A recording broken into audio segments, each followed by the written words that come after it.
All right. What's up, everybody? Welcome to another RDU Buzz, where we go over all things real estate, recreation, restaurants in the Raleigh and Durham area. It's been several weeks, I think about 4 weeks since we've done one. So it is good to be back. It's been pretty wild several weeks with business. We were out of town 1 week. So it's good to get back into the swing of things. So tonight we'll be covering, I apologize for my voice. By the way, I'm getting over a little bit of a head cold. Those of you with young kids know just how rapidly sickness goes through your home. So that is us. That is us right now. So tonight we'll be dealing a little bit with some real estate data. We are lagging behind. We haven't hit April's real estate data. I know we're late. I was debating whether or not to cover it or not, but I think it's still appropriate to cover it. And then we've also got some local news stories that we'll walk through towards the end as well as looking at what mortgage rates are doing right now. So with all that being said, I'm going to pull up the screen here and we'll just start kind of working through some of the main areas of real estate data. Obviously, this is April's data. Data lags about a month in real estate. So we'll get May data come June, but this still kind of gives us a little bit of a picture. How's inventory? How's competition? What does the market look like? And then I'll kind of talk a little bit about what we're seeing in the market as well on the ground. But in April, homes for sale. This is Raleigh. So I've got Raleigh plugged in up here, and we'll walk through some of the other areas as well. But inventory continues to improve substantially in our area, which is a really good thing. So 55% increase from same time last year. So comparing April of last year to April of this year, we've seen a 55% increase in inventory. One of the big comparisons we've been making lately is how does inventory compare to the pre-pandemic world? Because that's really the last time our market had seen relatively normal levels of inventory. The market was still somewhat competitive. It wasn't like the pre-pandemic market was not competitive. Multiple offers still existed. Competition still existed for certain homes. And I think it always will. To a degree, no matter what the market looks like, there's always going to be those homes that are, really special houses that are priced well, that are in great areas, that are just incredibly unique, that are always going to drive a level of competition, no matter what the market conditions are. But I think comparing inventory to pre-pandemic levels is important because that is kind of the last moment that we had of a normal, so to speak, housing market. Before everything just kind of got thrown out the window and inventory plummeted to the levels that we saw in 2021 and 2022. So that's why we continually compare inventory now to 2019, because it is showing how close we are to getting back to that kind of normal market. So Raleigh continues to get closer. So if you go back to April of 2019, comparing the exact same month in 2019 to the same month of this year, about 1,800 homes were for sale in 2019, a little over 1,600 homes for sale this year. So right at a 200 home difference is where we are, which is not that substantial compared to where we've been. We're closing that gap pretty rapidly. New listings. So this differs from homes for sale. So homes for sale is just kind of generally what you think of when you think of inventory. New listings is how many new homes are hitting the market in any given month. Typically, we see that number peak around June, May-ish timeframe is normally when the peak. Sometimes it peaks a little earlier, but that's typically the peak. It'll be interesting to see. April was a little bit of a dip from March. It'll be interesting to see next month when we see May numbers and we're able to see did inventory or new listings increase in the Raleigh area. Here's the last data point I want to look at Raleigh before we move on to Durham. But this number shows competition in general. So when you're looking at, what percent of the original list price did the seller receive? Obviously, the closer that number is to 100 or above 100 shows the level of competition. So, back when the market was crazy in like 2022, the average seller was getting almost 7% more than what they were listing their home for, which is just crazy. So we are now at 98.7%. So a little bit under 1% is what the median home buyer is getting a home for in the Raleigh area. That's about a 1% decrease from where we were last year. Obviously, a decrease shows that the market is getting more buyer friendly because sellers are getting less than what they listed their home for. So in general, the market right now is less competitive than it was last year. And we've done some videos kind of talking about, that the spring market is a little more muted this year than last year, even though it's been a pretty substantial spring. I mean, there's still been some pretty crazy competitive moments that we've been involved in, that our clients have been involved in. But I think in general, it's been a less competitive spring. All right. So what about Durham? How is Durham looking? So pulling up Durham, go to the city, not the county. All right. So inventory. Let's go to homes for sale. We'll be looking at the inventory levels. All right, 884 homes for sale in Durham. How many homes were for sale in April of 2019? 821. So Durham has now officially crested pre-pandemic levels of inventory, meaning we have more homes for sale today in the current market than we did at the exact same point pre-pandemic, which is a really, really good thing for home buyers. And I mean, you see this increase. I mean, just look at this spike up from December of last year to where we are today. I mean, it's substantial. It's almost similar to what we saw. So 2022 is kind of an outlier because like if you look at this, you're like, well, inventory levels were high in 22. So if you remember in 2022, interest rates started increasing literally almost overnight. Interest rates, mortgage rates specifically, of what I'm referring to, went from like 2.5%, 3% up to I think they hit almost 8% that year. I can't remember. It was, it's like 3 years ago at this point. But yeah, it was like the flip of a switch. And so you had all these homes on the market and the market just stopped as a result of that. And so that's what this increase is. This is kind of an isolated scenario.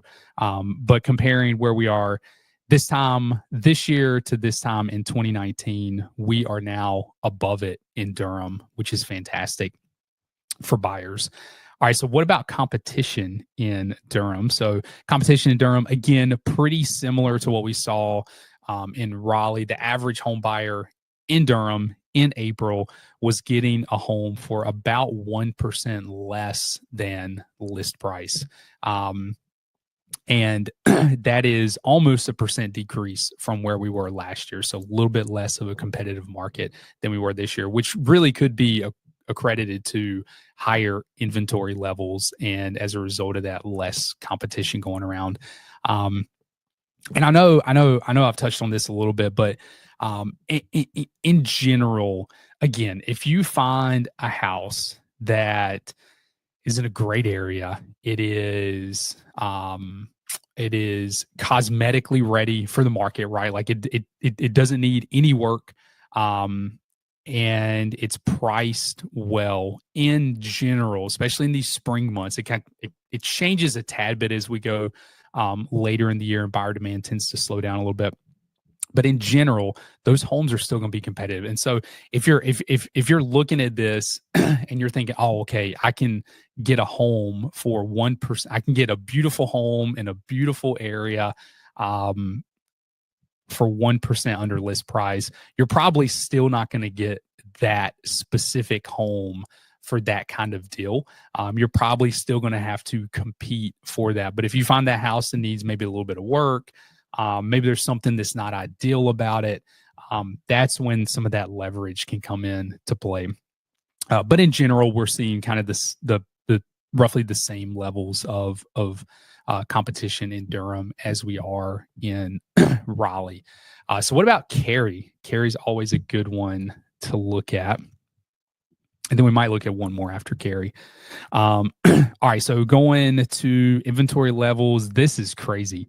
111% higher inventory than the same time last year. So April 2024, we are 111% higher in inventory levels than we were last year. It's pretty wild.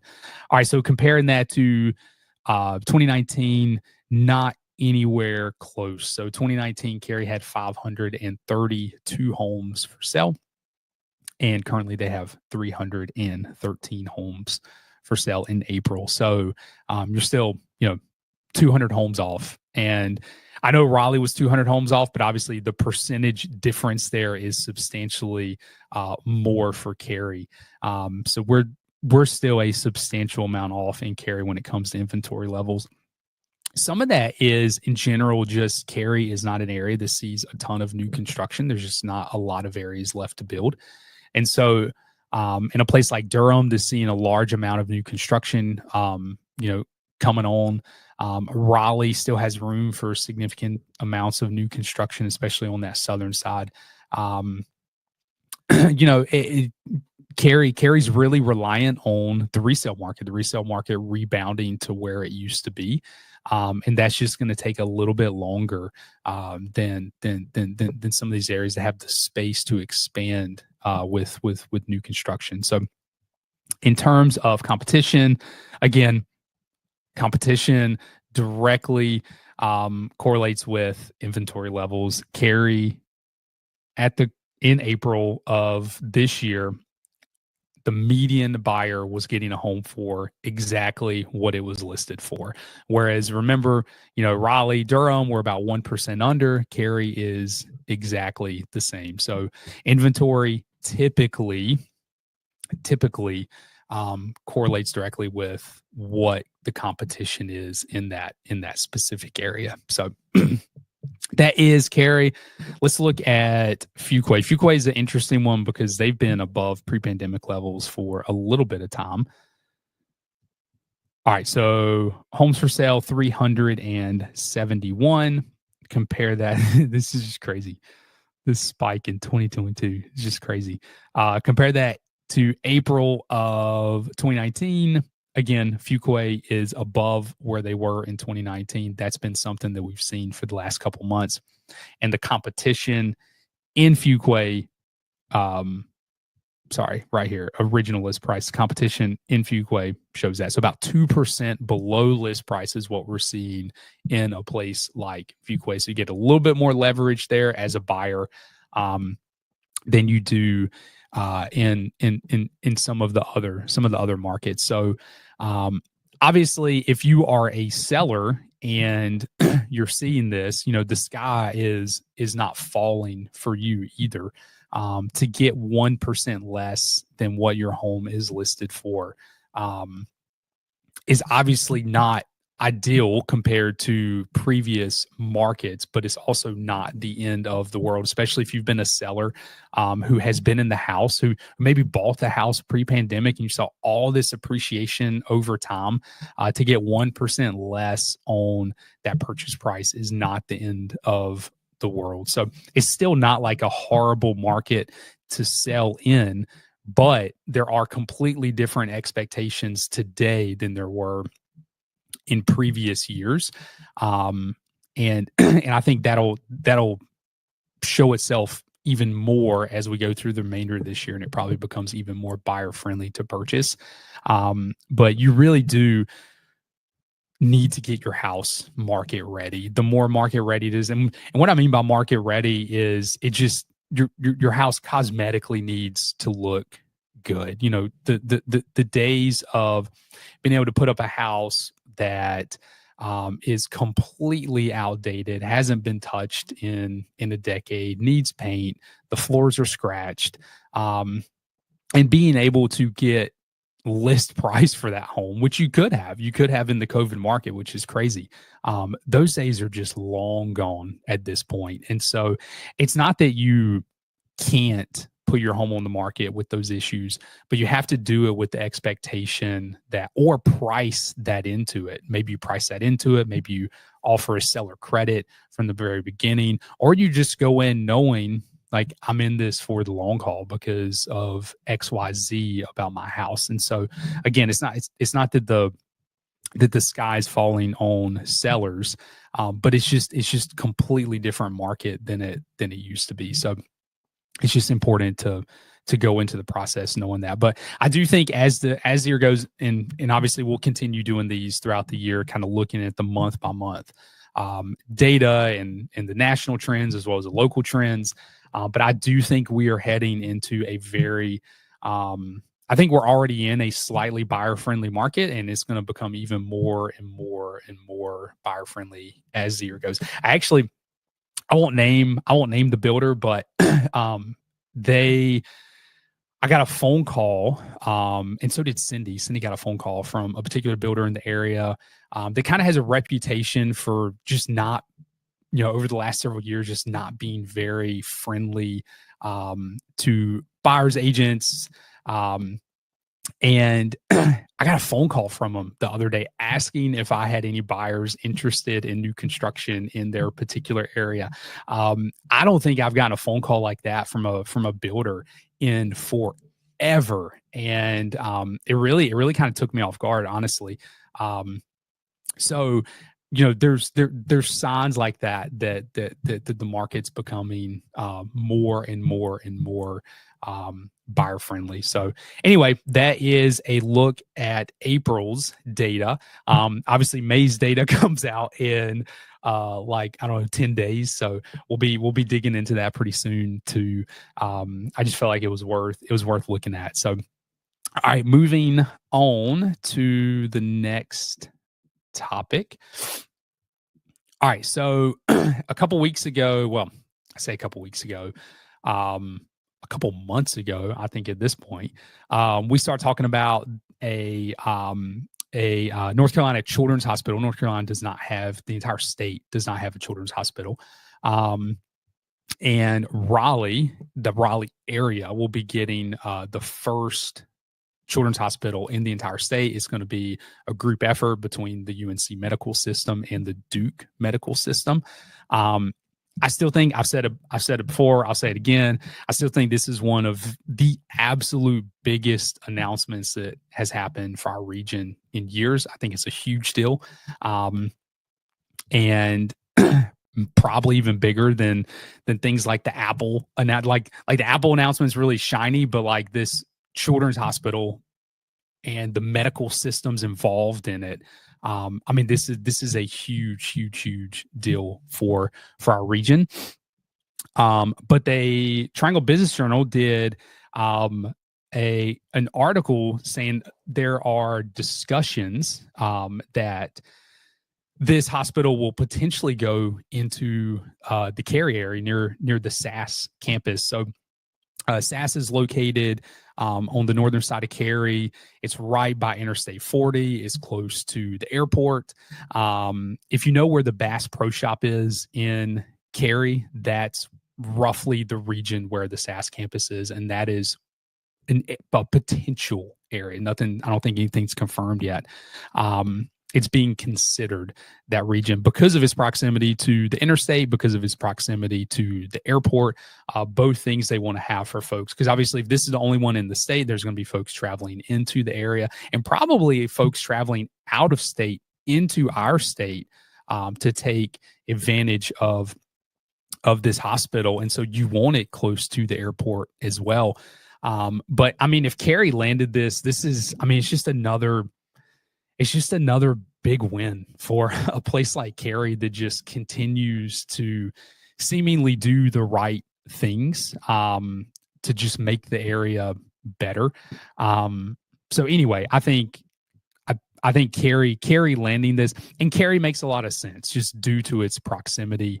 And it's probably not even Cary's decision necessarily, but Cary does make a lot of sense for this based on how it's located within the greater region. You know, one of the appeals of Cary in general is how it's located close to Durham. It's located close to Raleigh. It's located close to the airport. It's just a very convenient location. And so it would make sense for it to be there, but it would be a huge win for the Cary area. I mean, no matter where this hospital goes, it's going to be a big win for our area to have that type of medical care. I know me as a parent of 4 little kids, hopefully we never need a place like this, but to live in an area that's going to have a place like this it's a big deal. And so I think that's a really cool thing. But anyway, this is the first I've seen about a potential location for it. And it makes a lot of sense, and it'd be a really big win for Cary. But it looks like the decision of where it's going to be located will be announced sometime later this summer. So we'll probably find out, I'm assuming, in the August, September timeframe. So, all right, moving to the next one. So we talked again several months ago at this point about Red Hat Amphitheater closing, moving a block, which seems pretty crazy. You would close the amphitheater and move it down a block, but the whole point of that was to expand the outdated convention center, turn it into something more state of the art to attract more conventions coming into the Raleigh area, and to add a hotel as a part of that, just kind of revamp that whole area. So there's an article that came out, Triangle Business Journal, going over the plans for that hotel. It's going to be owned by Omni Hotels. Omni owns, goodness, if Cindy was here, she could tell me. I think it's in Asheville. It's a really famous hotel in Asheville. That's literally all that I know about them. If you've ever been to Asheville, you've probably, it's got this like stone architecture. It's a really famous spa that's a part of it. I'm trying to get the website pulled up here so I can show y'all the concept art for the one in Raleigh. Here we go. Let me pull it up here. And it's got some details about what the hotel will look like, but here's a little bit of concept art or a rendering of this particular hotel. It's going to be 27 stories and a 553 room hotel. This is going to be on the site. If I'm understanding everything correctly, this is going to be on the site of the old Red Hat Amphitheater, and Red Hat will be moving south 1 block to a new location. So the expectation is this hotel will open in 2027 before the convention center expansion. But this whole area is going to change. Obviously, they closed South Street as a result of this. And that was a really big deal for a lot of folks in Raleigh. But, it is like Raleigh's trying to improve the convention scene coming into the area. And this is a part of that. So, but this is the first time that I've seen the concept art for it. I mean, it's nothing special, it's looks like a regular hotel, but it is going to be good. It's going to be good for the area. I know when they started some of this, one of the concerns was that if it wasn't approved, that Red Hat Amphitheater would move south 1 block. And the convention center be expanded, the downtown Raleigh would lose the amphitheater completely. Obviously, that didn't happen, and that's a good thing that didn't happen. So downtown Raleigh needs a location like that. So anyway, that's an update on that. All right, so last story worth covering. Sorry, my computer is being a little slow, but U.S. News every single year releases a study, not a study, study's not the right word, a report, would probably be the right word, of the top cities in the country to live. And last year, Raleigh was number 6 on the list of last year.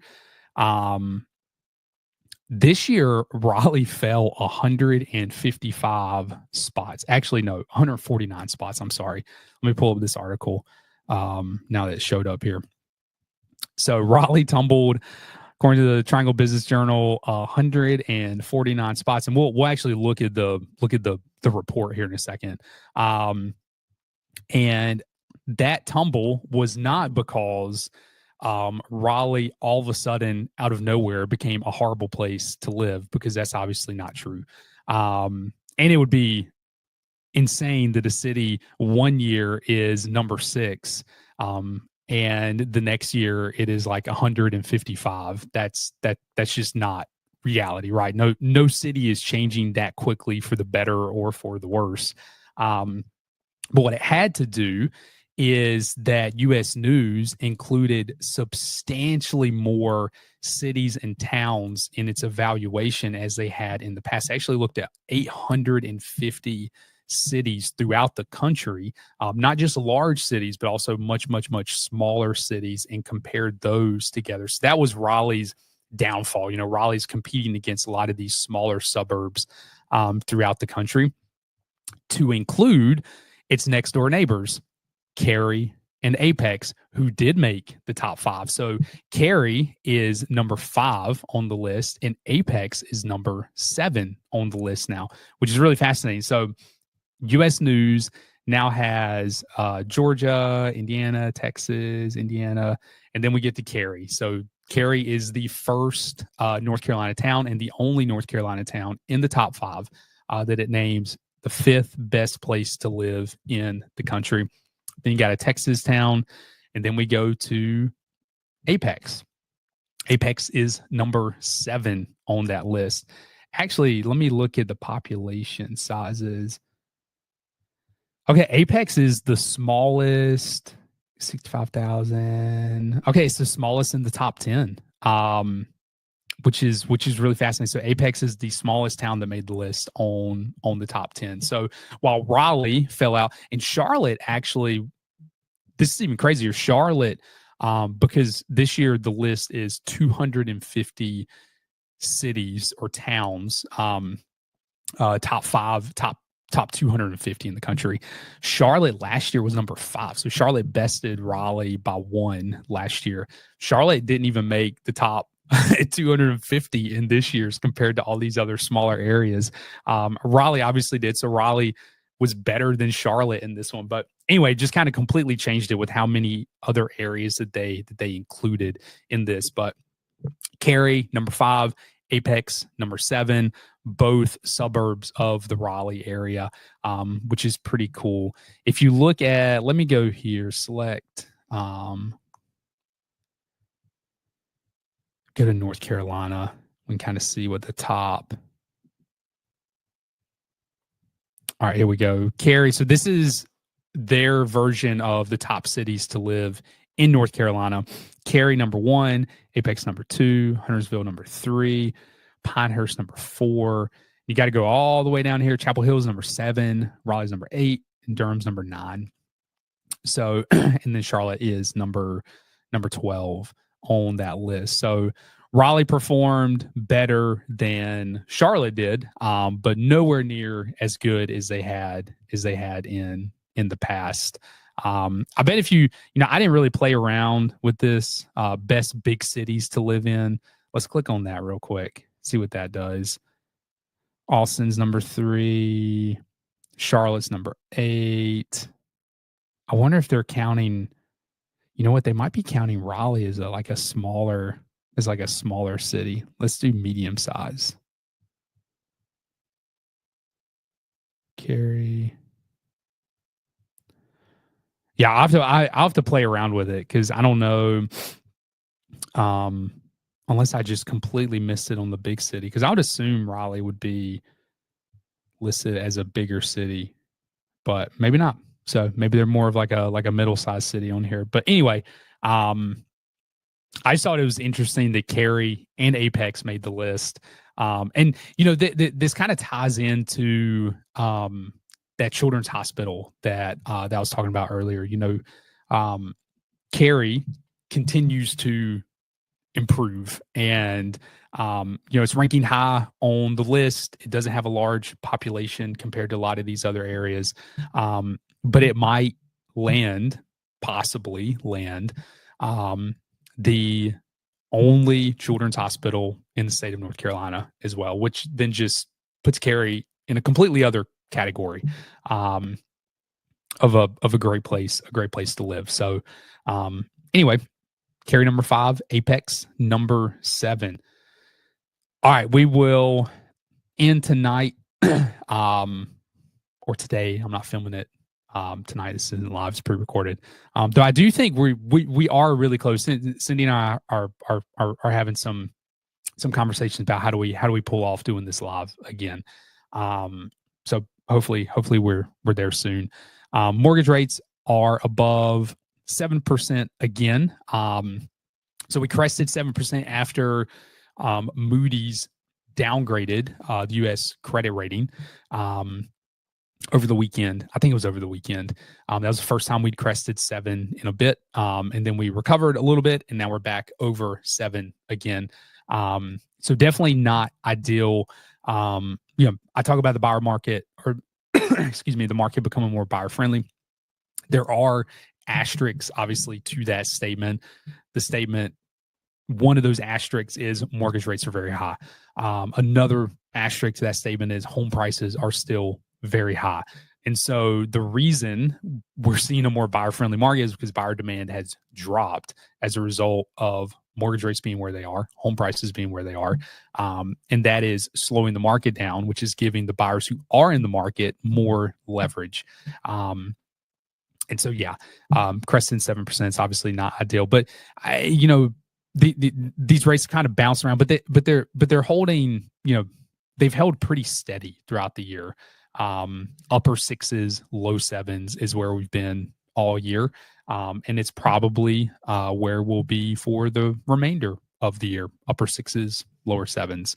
So obviously upper 6s is better than lower 7s, but it's not like, we're going from 6 to 7 to, 6 again to 8 or anything like that. Like it's been pretty level, but we're obviously above 7 now, which is not ideal. So, but that's all I got for tonight. I appreciate y'all tuning in again.